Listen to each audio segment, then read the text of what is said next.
23-year-old Rodney Fox, a life insurance salesman from Adelaide and former champion, takes to the water. He sets his sights on a large reef fish.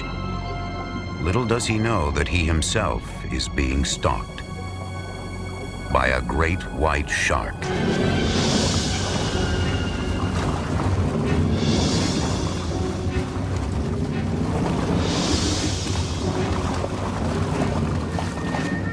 Through a series of near miracles, Rodney Fox arrives at Royal Adelaide Hospital in under an hour.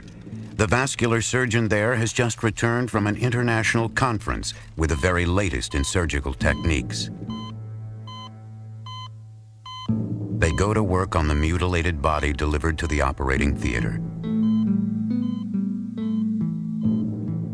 The shark has punctured his left lung, left clavicle, and diaphragm.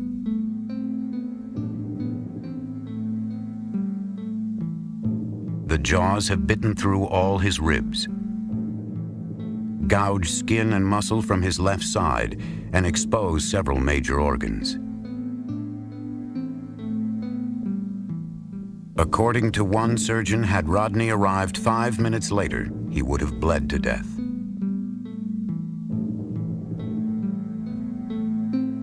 Sewn back together with over 450 stitches, he lies bedridden for 2 months with the pain and the awful memory.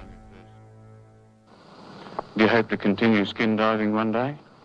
I'll get in the water somewhere sometime, but I don't know whether I'll go in this gulf here where there's been 2 or 3 attacks in the last few years. That was Rodney Fox then. And this is Rodney Fox now.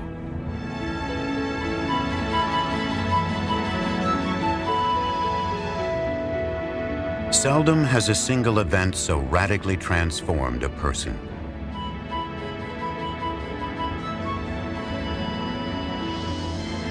In a way, the great white shark that attacked him 30 years ago took his young life, but gave him another.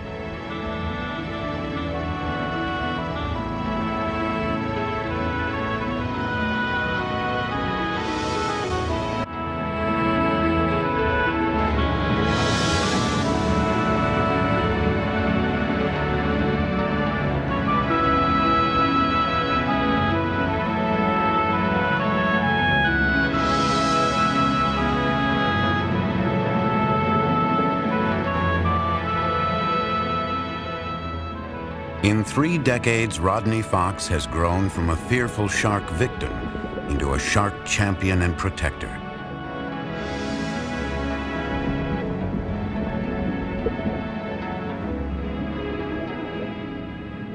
I think the sharks and the shark world is really beautiful and interesting, but the shark gets a raw deal, and people just hate it because they don't understand and they fear it. I love to see them flying and gliding through the water, and I think that most people would really enjoy it too if they realized they weren't going to be eaten alive. This from a man who was himself nearly eaten alive. Rodney's life since the attack has been a continuous challenge to overcome his fear by facing it.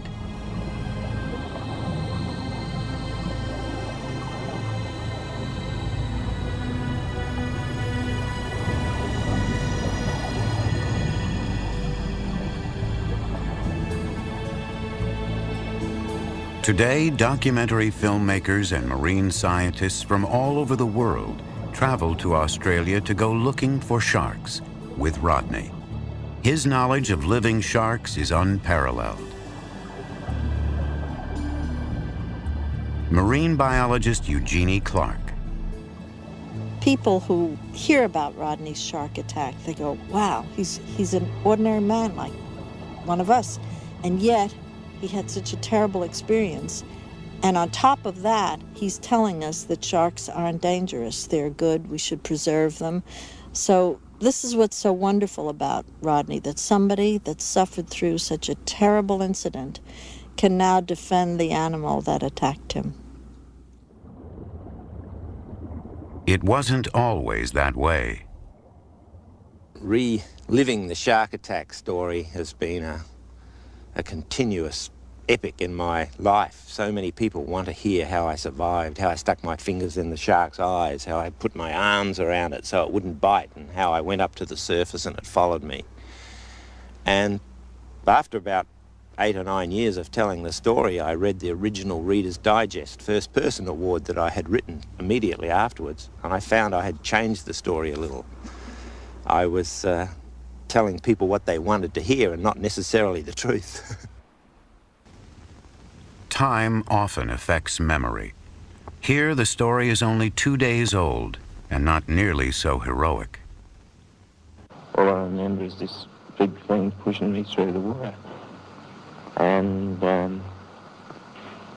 it seemed to let go a bit when I pushed my hand up on it. And it still wouldn't let go. The pressure of the water might have been holding it in his mouth. And I managed to put both arms right around him, and I was looking for his eyes with my fingers. And after a while, he managed just to let go. And I managed to get to the surface.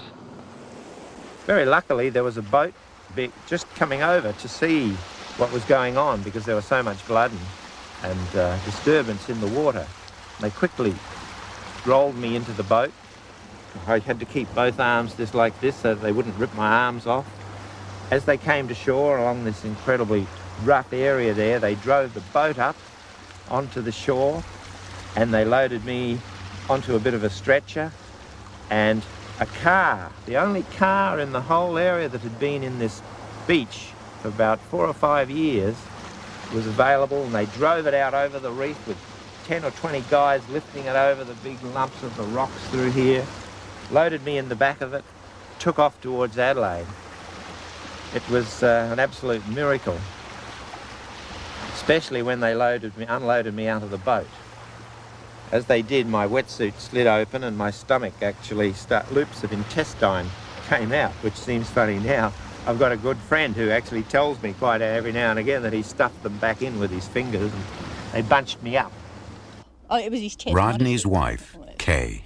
But I didn't know how bad it was for many days afterwards. But by then he was up and breathing and talking, and so, you know, it's only later when they tell you all the things that were wrong, you realise just how close it was. But everyone in the hospital thought he was dying. But I knew he wasn't. His attack drew worldwide attention. Rodney became a sensation almost overnight. The public notoriety would set his life on a brand new course.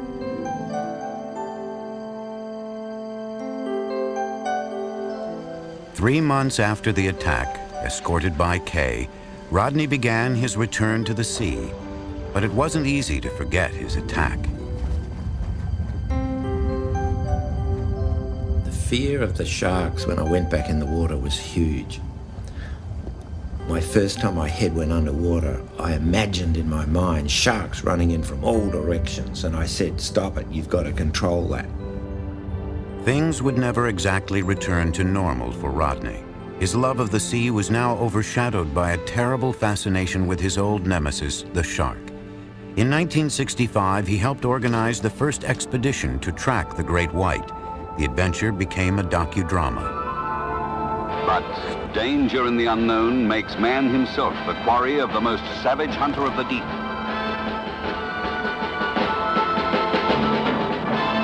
The great white shark. The white pointer. Great white death.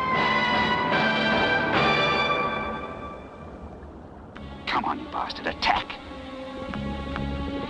This is some of the first footage ever shot of a great white underwater. Coming in. Now. Doesn't taste so good, that wire mesh. The theme is revenge, a crusade to rid the seas of evil sharks. Gapped, and the battle's almost over. A second man-eater whose jaws will never again menace an unsuspecting swimmer. In those days, people feared sharks because they knew very little about them. They thought that every shark was a bad shark.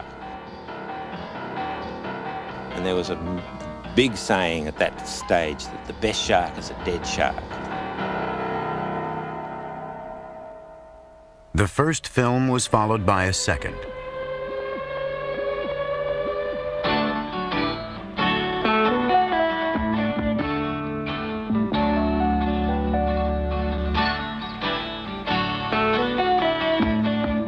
Attacked by a killer shark is about Rodney, his attack and recovery.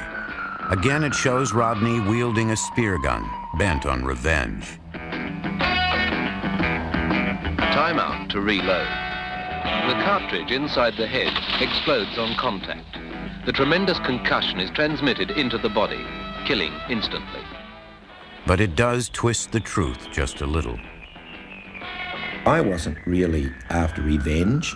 What I was frightened of was going back in the water and being bitten again. And so I was quite keen to try out the new explosive powerhead that had been invented.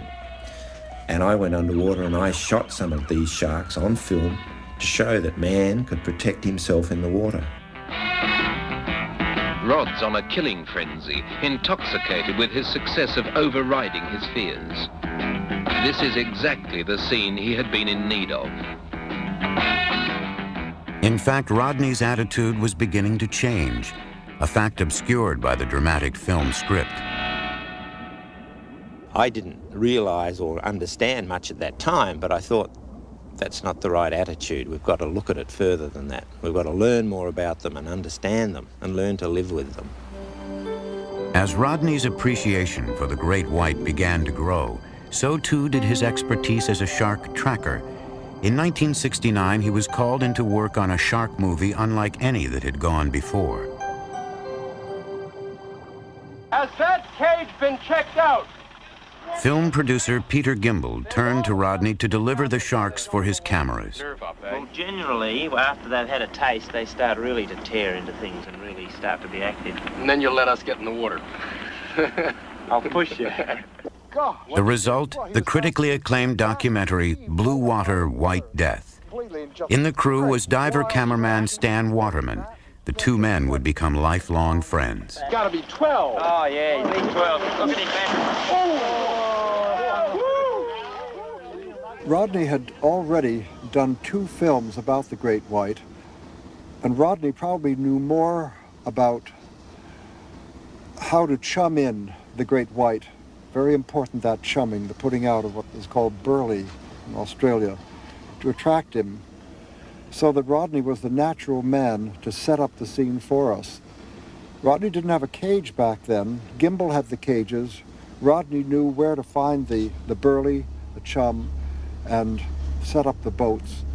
And way back then at the beginning, Rodney was your man in Australia if you wanted to film the great white.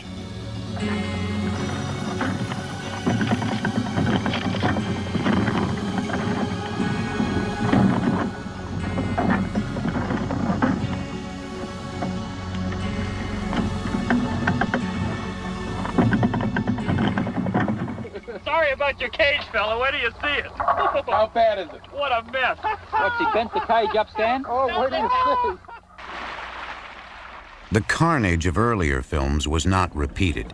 Blue Water, White Death marks the beginning of a new kind of relationship between white sharks and human beings, one that allows the sharks to survive the encounter.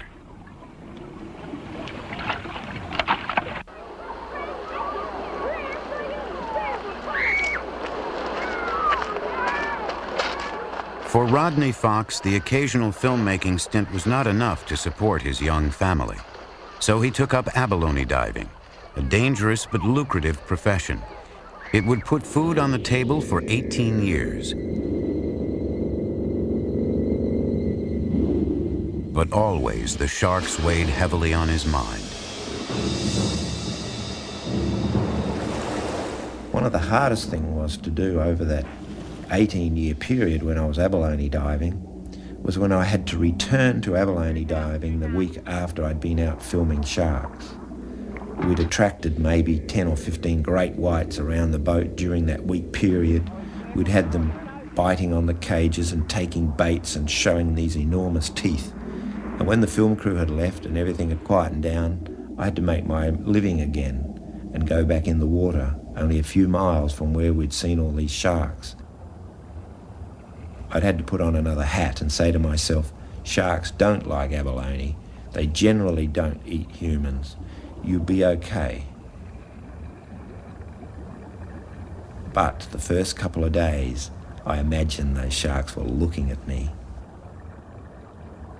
And sometimes, when my knee would hit a soft sponge, I wondered whether that was a shark, whether it was a soft shark's belly, and whether it was biting my leg off. But I knew that it was fear in myself. The danger to abalone divers was genuine enough. Some of the best abalone beds were near seal colonies where white sharks liked to hunt. But instead of killing the sharks, Rodney and his colleagues designed a protective working cage for the abalone divers. Then they tested it in shark-infested waters.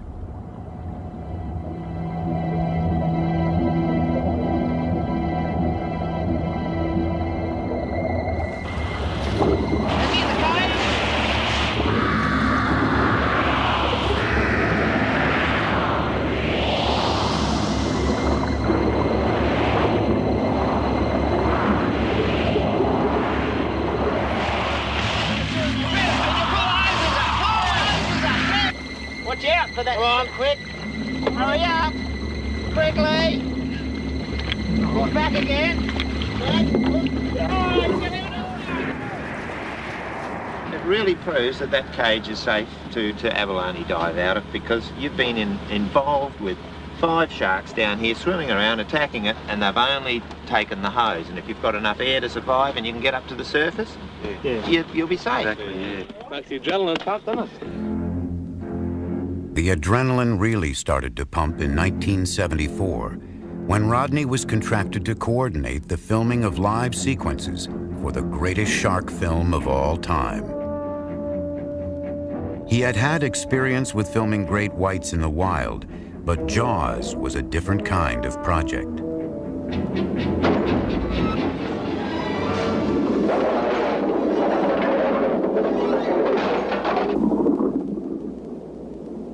They'd sent over a small stuntman, a midget diver, and a small cage so that the sharks would look bigger, because Jaws, of course, Bruce was a 25-footer and our sharks were only 14-foot. And as we were dressing the little guy, one of the sharks came in and grabbed hold of the propeller on my boat and actually shook the boat physically.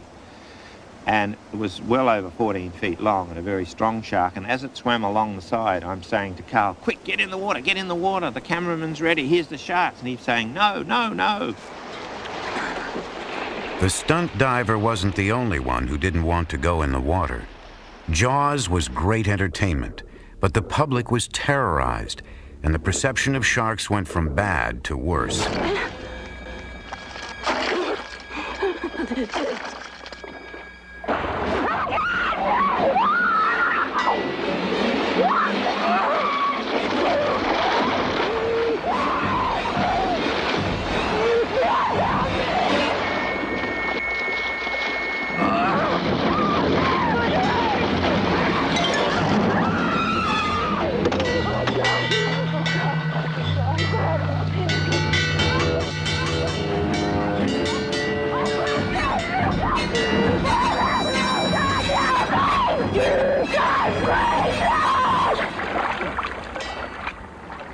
Nobody realised at that time that it was going to be a horror film that was going to frighten so many people, including a lot of my friends, out of the water.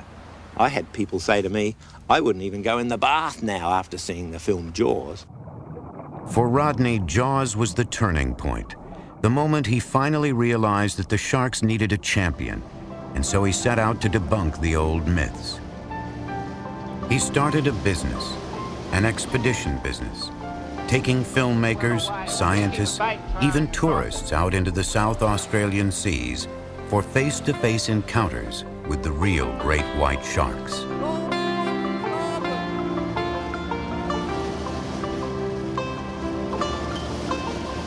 These days, his business serves two ends. It contributes to marine science, and it satisfies Rodney's rather large appetite for adventure. Some experience, I tell you. This scientific expedition will drop anchor in the Neptune Islands off the rugged coast of South Australia to find, film, and study great white sharks.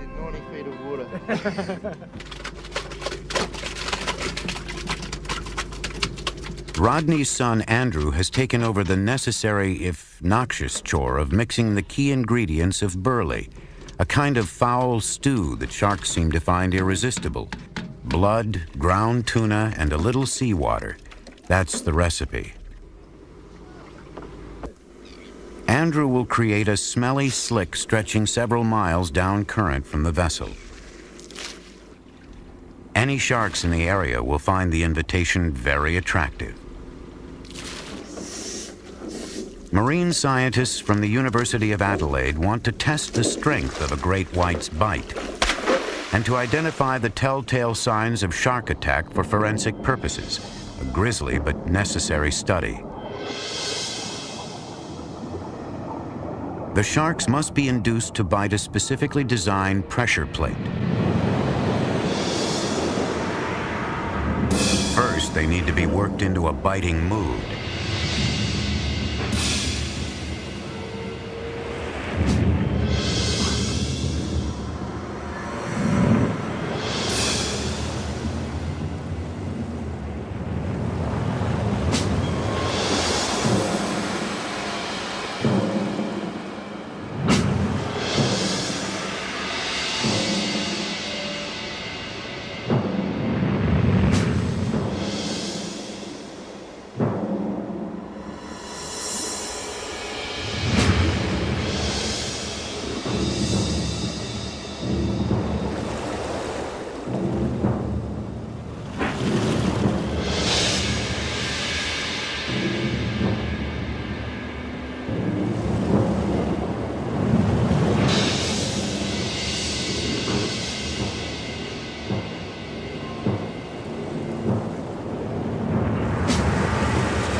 Ready now to throw her in? Yes.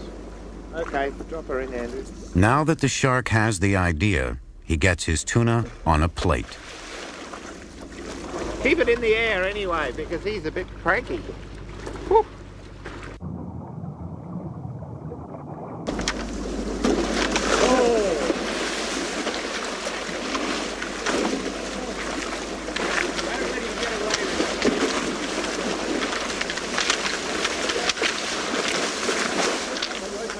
Running tests on the great white sharks in the wild is always unpredictable.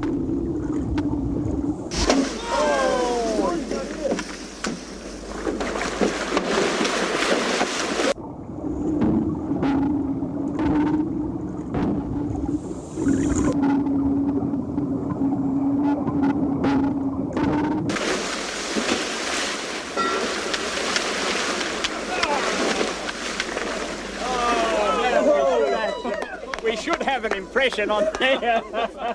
The plate is designed to measure pounds of pressure per square inch. How are you, boys? We're out of calibration range here. We'll have to recalibrate this. Did you get it? That is amazing. You know, we're looking at the test strip now, and that looks as though that's more than this one is 500 kilograms, 1,000 pounds. 1,000 pounds. That one's more than 1,000 pounds. 1,000 pounds per square inch, enough to puncture metal plating.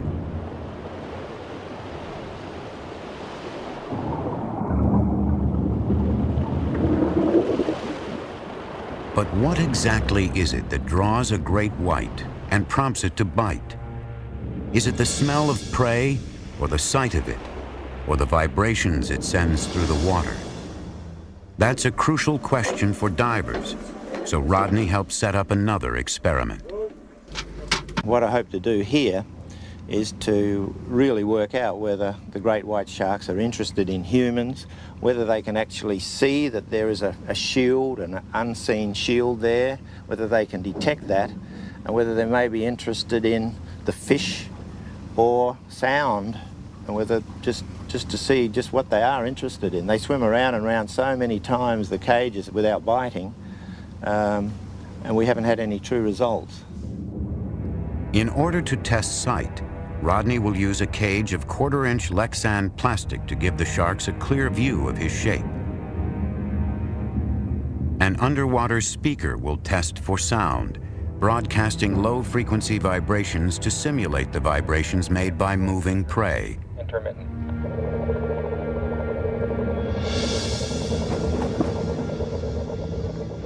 A thawed tuna will provide scent.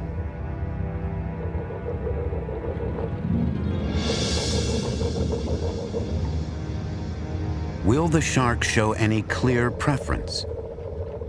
Which one will attract them the most?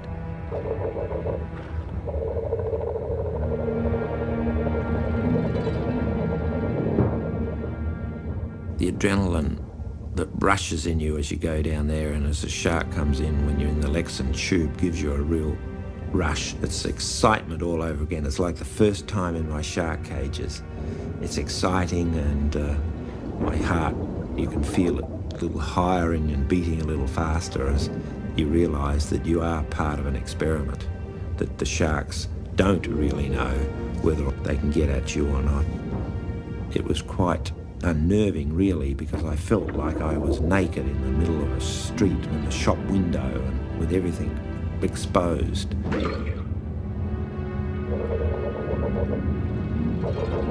Again and again, the circling sharks pass Rodney by and return to the source of the sound vibrations. The proof is clear. At close range, underwater vibrations, not sight or smell, are what attracts the shark. Rows of sensory cells along the shark's flank are especially attuned to these stimuli. No, there's absolutely no doubt in my mind they were far more interested in the low vibrations than they ever were in me or the tuna.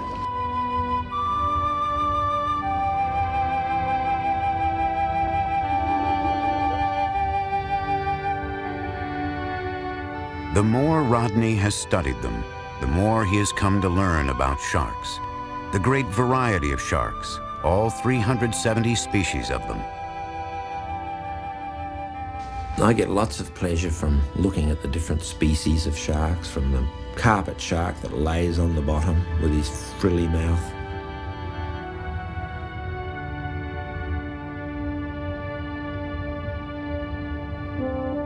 to the nurse sharks that seem to rummage around and sleep a lot.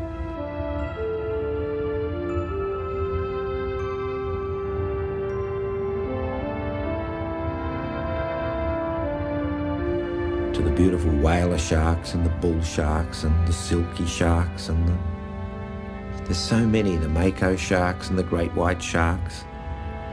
It's all of them have a different field, a different way to swim, a different way of life. But they're all beautiful the way they swim and glide and fly through the water.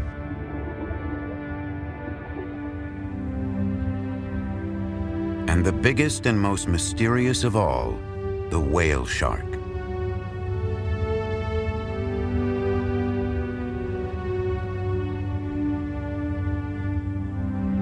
It's not just the largest of the sharks. It is, in fact, the largest fish in the ocean.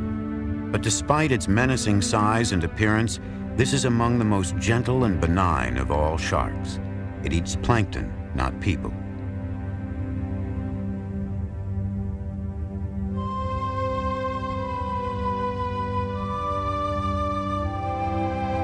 Few in number, slow to reproduce, the whale shark is one of the great and vulnerable wonders of the oceans.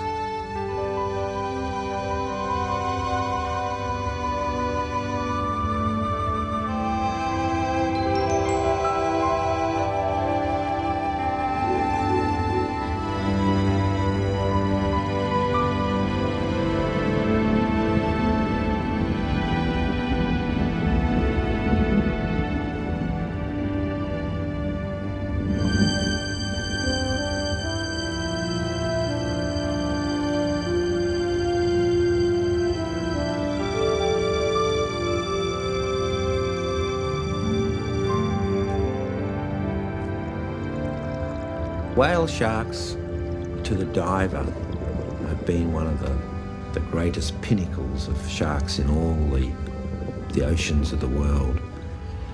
They were the largest shark. They were a docile shark. They were a shark that you could hitch a ride on, or a friendly shark. All the things that the great white shark wasn't.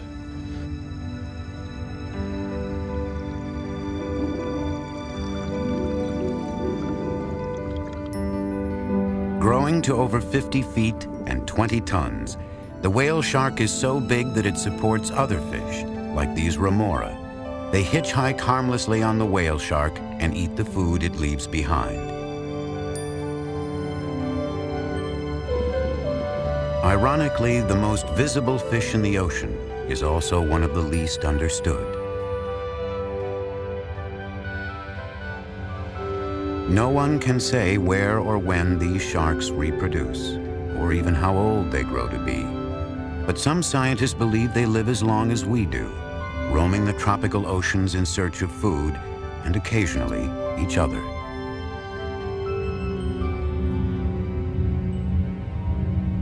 Now imagine a shark this big with teeth to match, a massive meat-eating predator. At one time, such a shark did exist. Carcharodon megalodon, 50 feet of carnivore, lived during the Miocene era some 20 million years ago. It was the largest ocean-going predator that ever existed. Rodney traveled to South Carolina to find out more about the megalodon. He and naturalist Vito Bertucci will dive in the Cooper River off Charleston.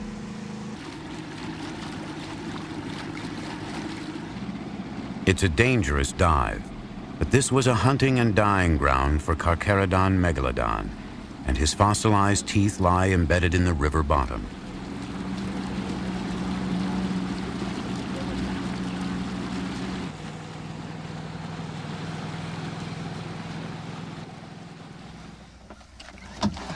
The most important thing to worry about here is the current. Just to work your way into the current and down the anchor line. And then once we get down, you have to be aware that there are sharks and turtles in this area and an occasional alligator. And if you do come up on one, not to be startled by it. And if you ignore them, they usually ignore you. Alligators, the only danger with them is on the surface. Yeah. If you see one come at you at the surface, all you have to do is dump your air and go down, and they won't come after you. Or attack it. The sharks, if they come up to you, just give them a shot and they'll take off. Well, I got my knee pads on for praying. I hope this turns out all right. That'll be good. And here goes my mask. And the water is cold. Visibility is nil. The darkness is decidedly spooky. I had some incredible images of monster sharks swimming around. In these gloomy waters, a monster carnivore would be right at home. Within minutes, Rodney finds the first traces of these ancient killers. Luckily, of course, it's the teeth, not the shark.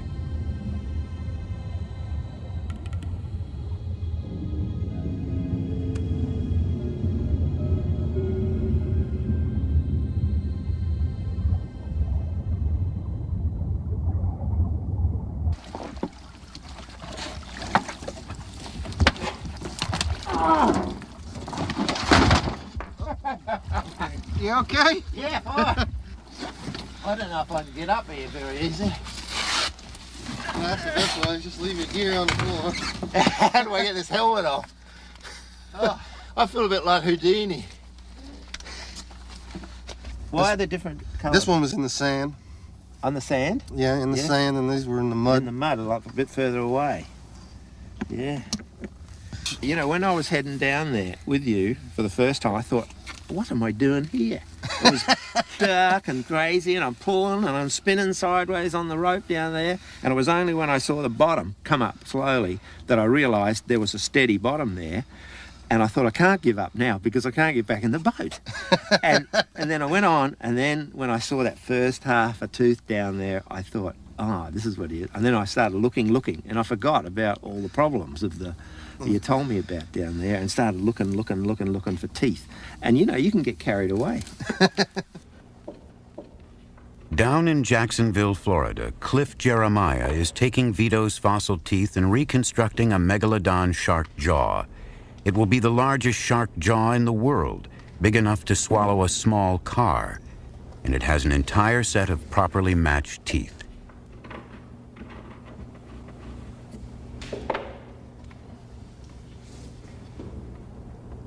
It has taken Vito 19 years to collect the full set. Some 200 fossilized teeth will line the recreated jaw, adding almost 300 pounds in teeth alone. Shark teeth, of course, stand out so much so, that white, pointy, ivory things, knives against their grey body. And of course, if you had somebody in a room pointing a revolver at you, you'd look at the revolver too, because it's the sharp pointy end, the point that's going to cause all the trouble. Shark teeth are compelling. It's difficult not to admire them and react with a shudder. The only part of the shark skeleton that's not cartilage. These razor teeth are used to dismember and devour prey. But despite our worries, only rarely is that prey human. First of all, the word shark is such an enormous pull on people. Sharks, 300 or 400 varieties of sharks in the world, all go together as one name, shark, and that spells out fear. Research was done and shows that the word shark had a higher reaction on the nervous system of people than any other word in the English language. And so the general public, when they talk about sharks, they talk about something they cannot understand and something they fear.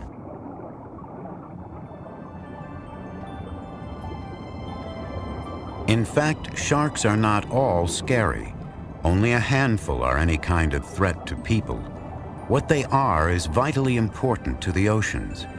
As top predators, they help maintain the entire balance of the underwater world.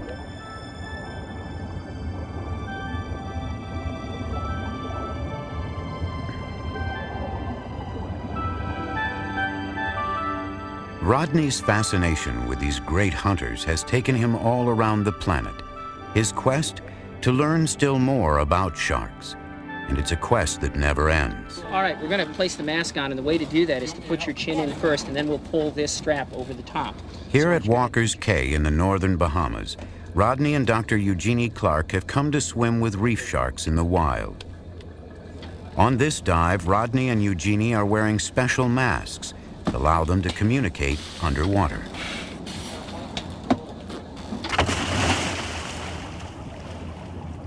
No metal cages, no Lexan tubes, just to swim alongside the sharks, to show that if you know what you're doing, you have nothing to fear.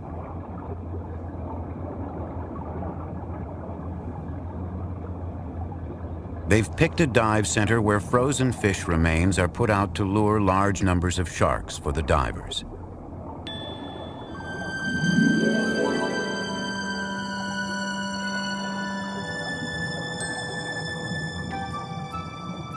It's just beautiful to be here and watch them. The nurse sharks are the first to arrive. They certainly don't seem to be paying any attention to us, do they?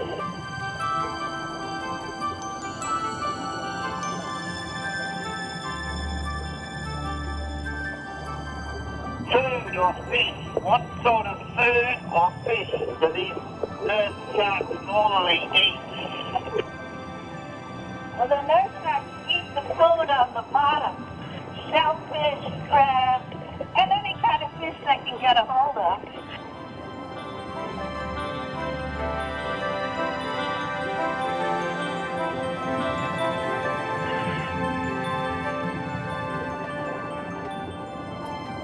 Genies eat your hair. What's that?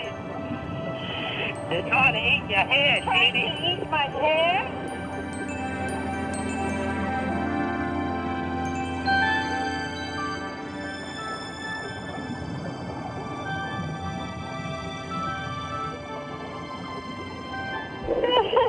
I really like that, Rodney. He just stopped then and wanted to be scratched some more. While the nurse sharks are fairly docile, the black tips that follow are much more aggressive.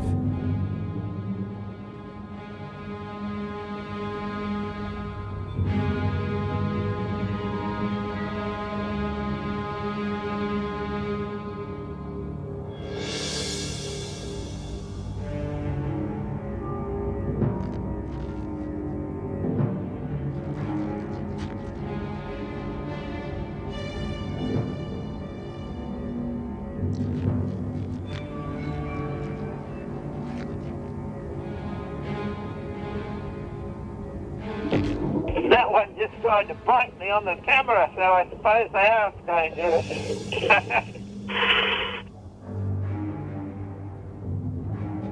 How about staying close to me? It's getting a bit excited here.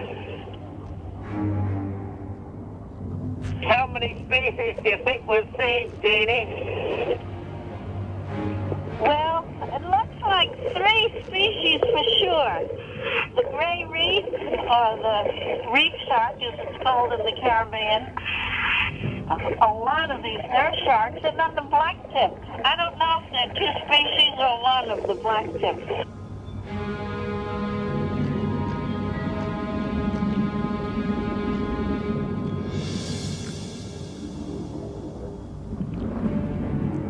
Yet even the black tip and gray reef sharks seem more interested in the food than the humans. There are almost 80 sharks feeding simultaneously, and for the most part, they simply ignore the divers. Funny how when we're down here with them the way we are now, we both stop feeling that there's any danger at all in the situation. We're just so fascinated with watching them. In fact, today, people threaten sharks more than sharks threaten people.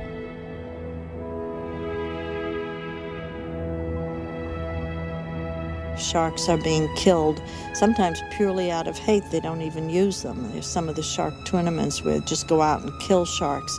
But I think we're getting away from that. There's too much now in television and magazine articles and books, and people like Rodney Fox who are telling people what good sharks can be, and who are living examples of how, if you understand a shark, you can go on swimming with them and they're not to be feared and hated. They're just sniffing like little puppy dogs, aren't they? Some sharks you can swim with, some you can't. It takes some education, experience, and common sense to figure out which ones are safer than others.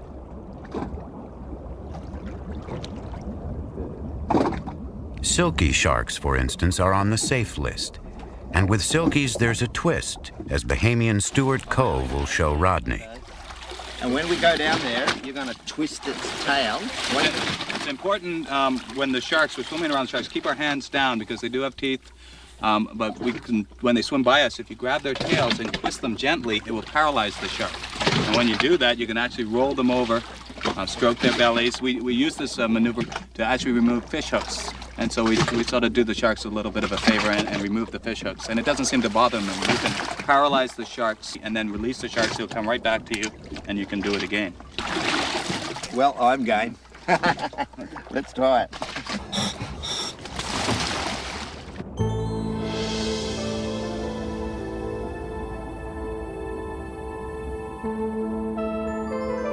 Silky sharks are so called because instead of the usual rough shark skin, theirs is smooth, as silk.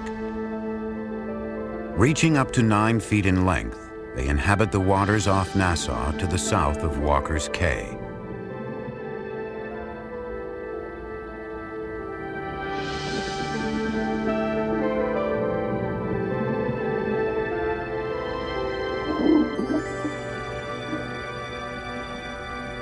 Grabbing silkies by the tail might sound tricky, but divers in the area have been doing it for a while, ever since they first set out to remove the hooks of careless fishermen. That's when they discovered the silkie's special weakness.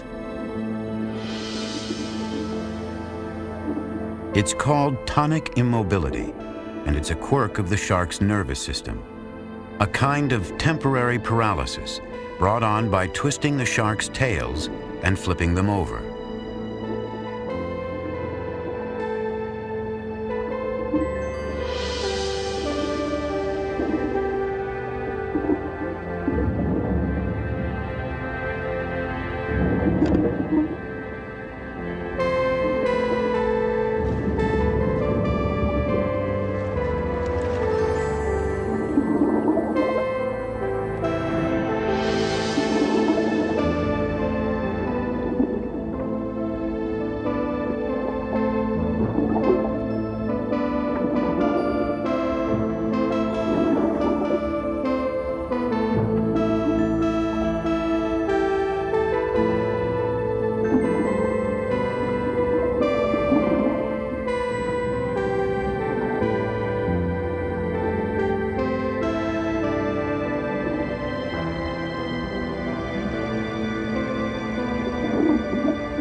I can't believe this. Those sharks are so friendly. They're right behind you. They're all around. That's incredible. I never experienced anything like that before. So silkies are friendly. Nurses are okay. What about any others? You got any other dangerous sharks? We got no dangerous sharks in the Bahamas. Yeah? And unfortunately, 2 weeks ago, we had a longline boat come into our area and target our shark dive. And up in the reef area on the inland sites, and caught 35 of our shark population, and they all had different names, and they were like our kids. Like it was like having your pet dog killed, and we had a great affinity, a great affection for all these wonderful sharks. Well, after that great white shark got me, I really knew nothing about sharks, and here you are, you know, this is one of the 350 varieties of sharks in the world. And you just have to find out which ones are potentially man-eaters, or man-biters, as they say. I'm less frightened now than I was before my shark attack, because I've learned to find out which ones are dangerous and which ones aren't, which ones you can handle, which ones you can swim with. I think they're beautiful. Hi, Joe. Felicity. Margaret, boys and girls, many different shapes and sizes. Come on. It's my belief that education will stop this massacre of all the sharks and the massacre of our oceans. There's a great updwelling amongst people now to say, hey, let the sharks live. Let's learn more about them. Let's find out how we can enter the waters without having to kill them all off. And it's the education of our younger people now, and I see a large uprising of it. Young 6- and 7-year-olds saying, don't throw any plastic in the water, don't do this. Why are you killing that shark? Why is that photograph of a dead shark? It's really great to see that we are starting to let our seas live. For Rodney Fox, the past 30 years have been a journey with the shark.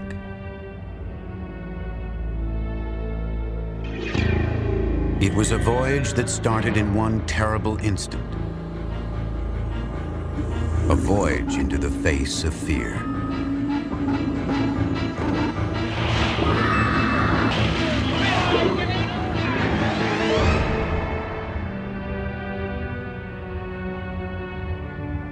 Over 30 years, Rodney has traveled from terror and death to understanding and life.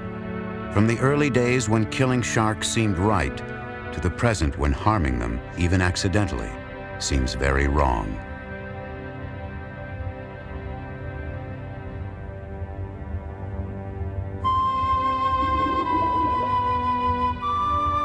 In a way, he was chosen on that awful day 30 years ago to speak for the sharks. Chosen for a special lifelong bond. For while the great white would put one mark on his body, the next 30 years would leave another on his soul. 30 years ago, I had no idea I'd be dragged into a whole lifetime of study of sharks.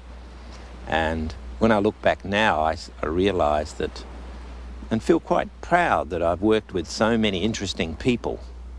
And what I've tried to do over that period of time is to get the respected filmmakers and the scientists that know what they're talking about to learn more about the great white and get them to portray that the shark isn't a bad shark, that we have to learn to live with it and not just kill it.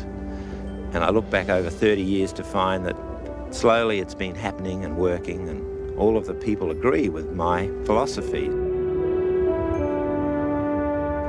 Let the sharks live.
He lies bedridden for 2 months with the pain and the awful memory.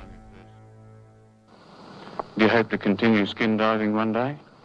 I'll get in the water somewhere sometime, but I don't know whether I'll go in this gulf here where there's been 2 or 3 attacks in the last few years. That was Rodney Fox then. And this is Rodney Fox now.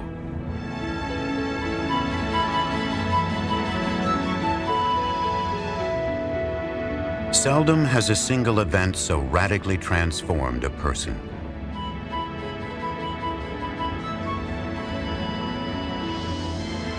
In a way, the great white shark that attacked him 30 years ago took his young life, but gave him another.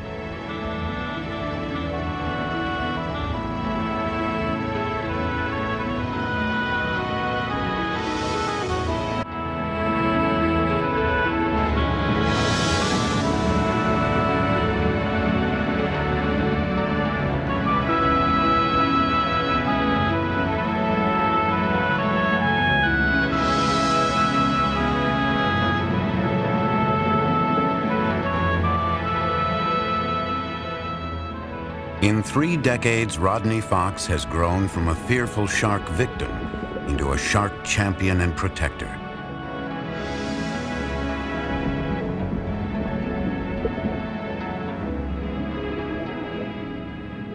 I think the sharks and the shark world is really beautiful and interesting, but the shark gets a raw deal, and people just hate it because they don't understand and they fear it. I love to see them flying and gliding through the water, and I think that most people would really enjoy it too if they realised they weren't going to be eaten alive. This from a man who was himself nearly eaten alive. Rodney's life since the attack has been a continuous challenge to overcome his fear by facing it.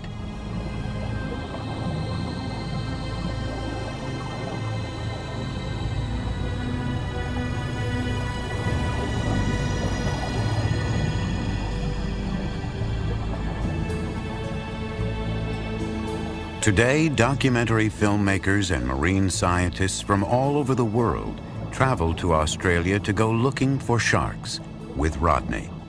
His knowledge of living sharks is unparalleled. marine biologist Eugenie Clark. People who hear about Rodney's shark attack, they go, wow, he's an ordinary man like one of us. And yet, he had such a terrible experience. And on top of that, he's telling us that sharks aren't dangerous. They're good, we should preserve them.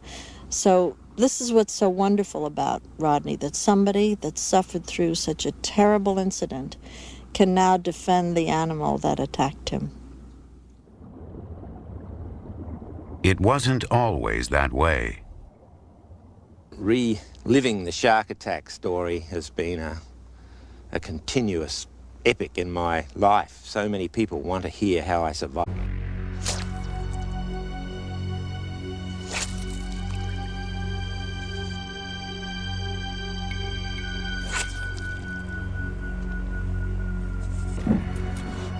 "23-year-old Rodney Fox, a life insurance salesman from Adelaide and former champion, takes to the water. He sets his sights on a large reef fish. Little does he know that he himself is being stalked by a great white shark.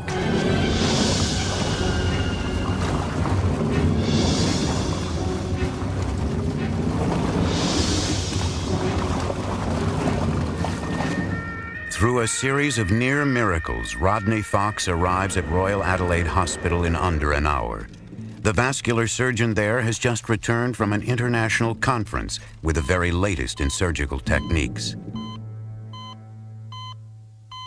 They go to work on the mutilated body delivered to the operating theater. The shark has punctured his left lung, left clavicle, and diaphragm.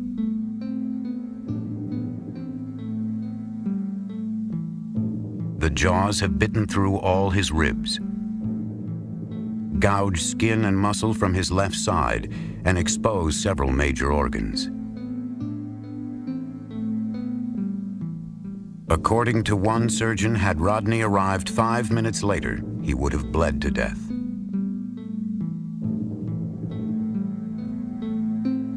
Sewn back together with over 450 stitches. How I stuck my fingers in the shark's eyes, how I put my arms around it so it wouldn't bite, and how I went up to the surface and it followed me.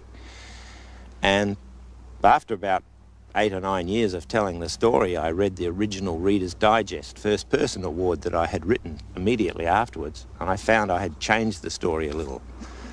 I was telling people what they wanted to hear and not necessarily the truth. Time often affects memory. Here, the story is only 2 days old and not nearly so heroic. All I remember is this big thing pushing me through the water. And it seemed to let go a bit when I pushed my hand up on it. And it still wouldn't let go. The pressure of the water might have been holding it in his mouth. And I managed to put both arms right around him, and I was looking for his eyes with my fingers.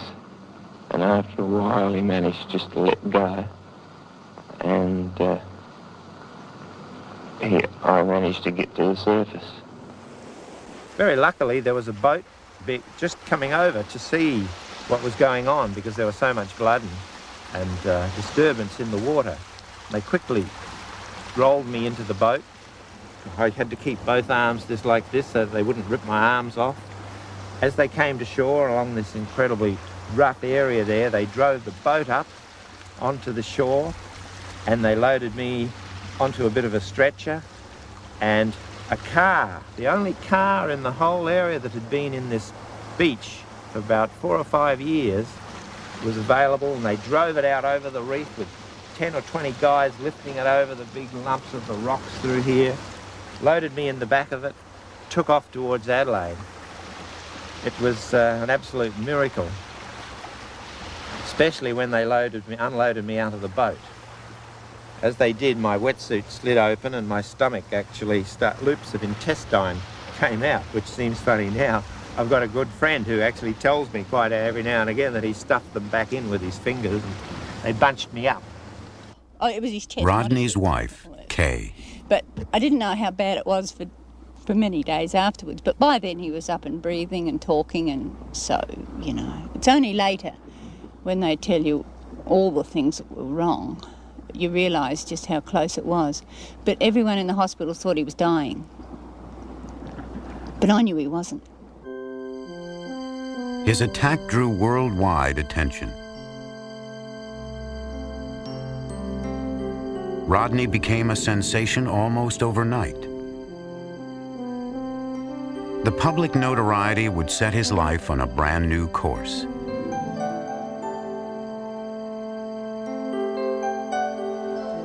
Three months after the attack, escorted by Kay, Rodney began his return to the sea, but it wasn't easy to forget his attack. The fear of the sharks when I went back in the water was huge. My first time my head went underwater, I imagined in my mind sharks running in from all directions, and I said, "Stop it, you've got to control